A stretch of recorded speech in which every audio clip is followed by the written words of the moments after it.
ఆంక్షలు ఉద్రిక్తతల మధ్య వైసీపీ అధినేత వైఎస్ జగన్ పల్నాడు జిల్లా పర్యటన సాగింది. రెంటపాలలో వైసీపీ నేత నాగమల్లేశ్వరరావు కుటుంబ సభ్యులను జగన్ పరామర్శించారు. అధినేతకు స్వాగతం పలికేందుకు భారీగా తరలివచ్చారు అభిమానులు, కార్యకర్తలు. పోలీసుల వేధింపులతోనే పల్నాడు జిల్లా రెంటపాళ్లకు చెందిన వైసీపీ కార్యకర్త నాగమల్లేశ్వరరావు ఆత్మహత్య చేసుకున్నాడని ఆరోపించారు వైసీపీ అధినేత వైఎస్ జగన్. ఎలక్షన్ కౌంటింగ్ రోజున టీడీపీ, జనసేన తప్పుడు ఆరోపణలతో నాగమల్లేశ్వరరావును పోలీస్ స్టేషన్కు తీసుకెళ్లారని జగన్ చెప్పారు. టీడీపీకి అనుకూలంగా ఫలితాలు రావడంతో నాగమల్లేశ్వరరావు ఇంటిపై దాడి చేశారన్నారు. ఊరు విడిచిపోవాలని లేదంటే రౌడీ షీట్ ఓపెన్ చేస్తామని నాగమల్లేశ్వరరావును సీఐ బెదిరించారని జగన్ ఆరోపించారు. జూన్ 4న కౌంటింగ్ మొదలైతే 5వ తేదీ రాత్రి వరకు స్టేషన్లోనే ఉంచారని చెప్పారు. తండ్రికి ఫోన్ చేసి పోలీసులు బెదిరించిన తీరును నాగమల్లేశ్వరరావు వివరించాడని జగన్ చెప్పారు. పోలీసుల తీరుతోనే నాగమల్లేశ్వరరావు ఆత్మహత్యాయత్నం చేశాడని, ఆసుపత్రిలో చికిత్స పొందుతూ చనిపోయాడని జగన్ చెప్పారు.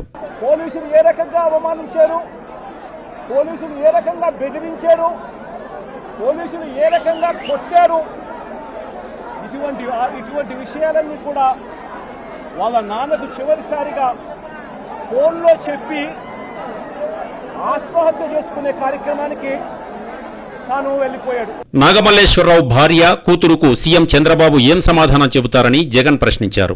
ఏడాది గడిచినా ఆ కుటుంబం ఇంకా శోకంలోనే ఉందన్నారు. నాగమల్లేశ్వరరావు ఇంటిపై దాడి చేసిన వారిలో ఎంతమందిపై కేసులు పెట్టారని ప్రశ్నించారు. సీఐపై ఎలాంటి చర్యలు తీసుకున్నారు? ఇదే నియోజకవర్గంలో లక్ష్మీనారాయణను స్టేషన్కు పిలిచి ఇబ్బంది పెట్టారని జగన్ గుర్తు చేశారు. కుల ఉన్మాదంతో పోలీస్ డిపార్ట్మెంట్లో కొందరు పనిచేస్తున్నారని ఆరోపించారు. లక్ష్మీనారాయణ పురుగుమందు తాగి ప్రాణాపాయ స్థితిలో ఉన్నాడని చెప్పారు. కమ్మవారు వైసీపీలో ఉండకూడదా అని జగన్ ప్రశ్నించారు. కమ్మ పుట్టుకలో పుట్టి అని చెప్పి ఇదే హనుమంతరావు అనే డిఎస్పీ లక్ష్మీనారాయణను కించపరుస్తూ మాట్లాడతాడు. అవమానించడము, బెదిరించడము, తప్పుడు సాక్ష్యాలతో నిన్ను జైలుకు పంపుతాను అని చెప్పి లక్ష్మీనారాయణ పురుగుల మందు తాగి సూసైడ్ వీడియో తీసి చివరికి లక్ష్మీనారాయణ పురుగుల మందు తాగి ఈరోజు తన ప్రాణాల కోసం తాను కొట్టుమిట్టాడుతా ఉన్న పరిస్థితుల మధ్య తానున్నాడు.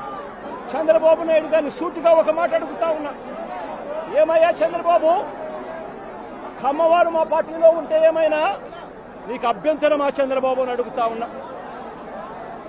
కమ్మవాళ్ళు పుట్టింది కేవలం చంద్రబాబు నాయుడు గారికి ఊడిగం చేయడం కోసమే పుట్టారట. ఉదయం తాడేపల్లిలోని తన ఇంటి నుంచి బయలుదేరిన జగన్ సాయంత్రానికి రెంటపాళ్ల చేరుకున్నారు. గ్రామంలోకి రాగానే క్రేన్ల సాయంతో భారీ గజమాలతో ఘనస్వాగతం పలికారు వైసీపీ నేతలు. ఆత్మహత్యకు పాల్పడ్డ వైసీపీ నేత నాగమల్లేశ్వరరావు కుటుంబ సభ్యులను పరామర్శించారు జగన్. గ్రామంలో ఏర్పాటు చేసిన నాగమల్లేశ్వరరావు విగ్రహాన్ని ఆవిష్కరించారు. జగన్ పర్యటన సందర్భంగా తీవ్ర ఉద్రిక్తతలు ఏర్పడ్డాయి. గుంటూరులో జగన్ కాన్వాయ్ వెళ్లే దారిలో భారీగా ట్రాఫిక్ జామ్ అయింది. పోలీసుల ఆంక్షలను ధిక్కరించి రెంటపాళ్లకు చేరుకున్నాయి వైసీపీ శ్రేణులు. జగన్ రెంటపాళ్ల పర్యటన సందర్భంగా 2 వ్యక్తులు చనిపోయారు. జగన్ కాన్వాయ్లోని ప్రైవేట్ కారు ఏటుకూరు రోడ్డులో ఓ వ్యక్తిని ఢీకొట్టింది. ఈ ఘటనలో తీవ్రంగా గాయపడిన బాధితుడిని జీజీహెచ్కు తరలించారు పోలీసులు. అయితే దారిలోనే అతను మృతి చెందినట్లు డాక్టర్లు నిర్ధారించారు. మృతుడు వెంగళాయపాలెంకు చెందిన సింగయ్య అని చెబుతున్నారు పోలీసులు. సత్తెనపల్లి పర్యటనలో మరో వ్యక్తి మృతి చెందాడు. సత్తెనపల్లి గడియారం స్తంభం దగ్గర సొమ్మసిల్లి పడిపోయాడు కార్యకర్త. ఆసుపత్రికి తరలించే లోపే ప్రాణం పోయింది.